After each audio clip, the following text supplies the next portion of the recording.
Welcome everyone. I'm Najwa, the co-founder of Sistain 8. This is how I sustain through story by introducing you all to DC natives everywhere who have stories that tie us in to environmentalism, the land, and how we sustain ourselves. Stay tuned for more. You are not going to want to miss this. So many people have lovely things to say about their trials and tribulations as it connects to land. Thank you for sustaining through story.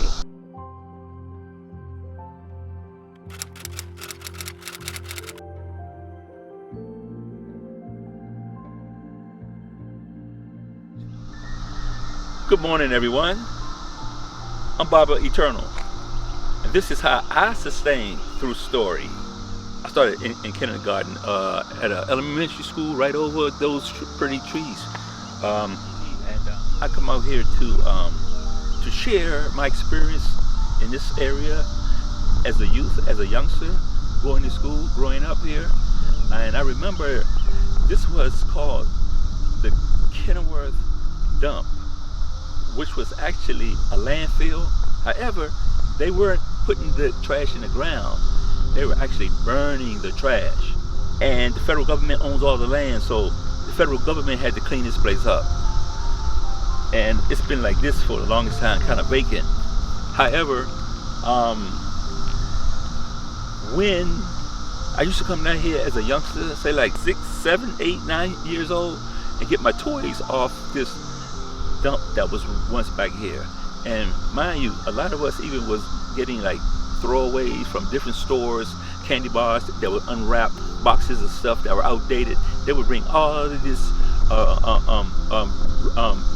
garbage or trash. I remember coming here in 1966, I think it was, when I started to hustle off this dump man. Now there's a creek over there that runs along the woods, and we always had to cross that creek to like come over here in this area to the dump where we would get our toys and hang out. Mind you, there were trash trucks from all over the DMV, and I was living in a projects over on the other side of the field of the trees, on the other side of the creek.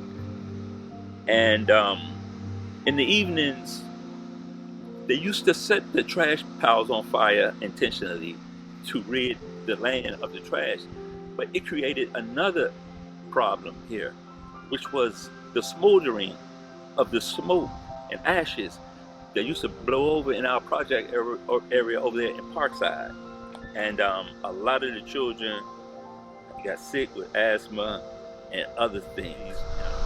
One little boy, he was lost in the piles, and people didn't know like okay where he was, but come to find out he got lost in these piles looking for things, and nobody found them, so they didn't care about putting up the piles on fire. So he was a victim of not thinking about the environment being safe. So like therefore the youngster perish.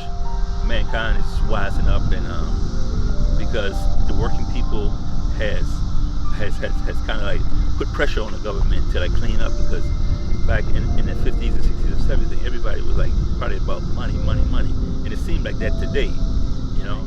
So here it is, 2021. We're in 2021 now, and environment is the key. I used to work for a company called like Body Ecology, so it's all about the body of the earth, the body of us. Prayerfully, our voices will reach the new generation. I'm glad to be out this morning and to share with friends and family. I'm Mama Sakina. I'm Najwa. And I'm Baba Eternal. This is how we sustain through story.